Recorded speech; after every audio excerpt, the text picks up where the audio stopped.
নমস্কার বন্ধুরা, আমি অরুণিমা। আজকে আরও একটি নতুন ব্লগে তোমাদের স্বাগত জানাই।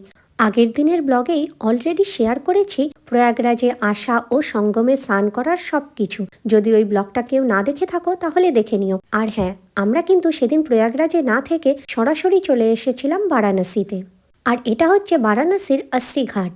রাত প্রায় 10টার কাটা ধরেছে। সেই সময় দেখি अस्सी ঘাটে একটা ছেলে লাইভ পেন্টিং করছে। ভিডিও না করে থাকতে পারলাম না।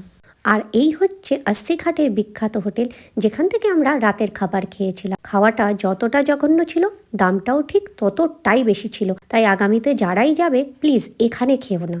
আজ ছিল পরদিন সকাল, আর দিনটা ছিল 5 তারিখ, 5ই ফেব্রুয়ারি। আমরা একটা বোটে উঠে পড়েছি, আর এই বোটে করেই আমরা अस्सी ঘাট থেকে মণিকর্ণিকা ঘাট অবধি যাব। কারণ মণিকর্ণিকা ঘাট থেকেই আমরা যাব পুজো দেওয়ার জন্য মন্দিরে। এবার এক অলৌকিক ঘটনা তোমাদের সাথে শেয়ার করি। সত্যি ঘটনাটা আমাদের কাছে অলৌকিক ছিল। বারাণসীরই এরকমই এক গলিতে দাঁড়িয়ে আমরা ভাবছিলাম কিভাবে মন্দিরে দর্শন করব। আসলে মন্দিরে ছিল বিশাল লাইন, আর আমাদের সাথে যেহেতু 3জন বয়স্ক মানুষ ছিল, তাদের পক্ষে সেই লাইনে দাঁড়িয়ে পুজো দেওয়া একদমই সম্ভব ছিল না। আর ঠিক সেই সময় কোত্থেকে এক ছেলে এসে বলল, দিদি তোমরা দর্শন করবে? যেন মনে হচ্ছিল স্বয়ং বিশ্বনাথ এসে বলল, চল তোদের দর্শনটা করিয়ে দেই। আর কি, চলে গেলাম দর্শন করতে। বাবার দর্শন বলে কথা।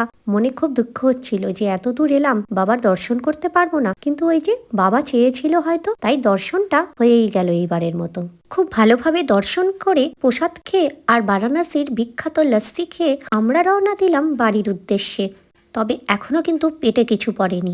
আর সেই জন্যেই বারাণসী থেকে বেরিয়েই হাইওয়ের ধারে আমরা দাঁড়িয়ে পড়লাম একটা রেস্টুরেন্টে। রেস্টুরেন্টটার নাম ছিল দ্য হাইওয়ে রসোই। খাওয়ার অসম্ভব সুন্দর ছিল, আর দাম গতকাল রাতের যে হোটেলে আমরা খেয়েছিলাম তার থেকেও রিজনেবল ছিল।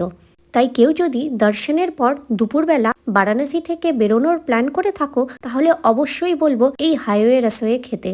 আর ফেরার পথে আমরা পেয়েছিলাম কিছু সরস্বতী পুজোর বিসর্জন, আর সেটা ছিল একদম দেখার মতো। কারণ ইউপি বিহারে সরস্বতী পূজাটা খুব বড় করে হয়, আর সেই জন্য ভাসানও কিন্তু বিশাল বড়ভাবে হয়। পাটনার ঠিক কিছুটা আগে একটু চা বিরতি নিয়ে আবার বাড়ির উদ্দেশ্যে রওনা দিলাম। আর আজকের ভিডিওটাও এখানেই শেষ করছি। যদি কিছু ভালো লেগে থাকে অবশ্যই লাইক, কমেন্ট, শেয়ার করে দিও।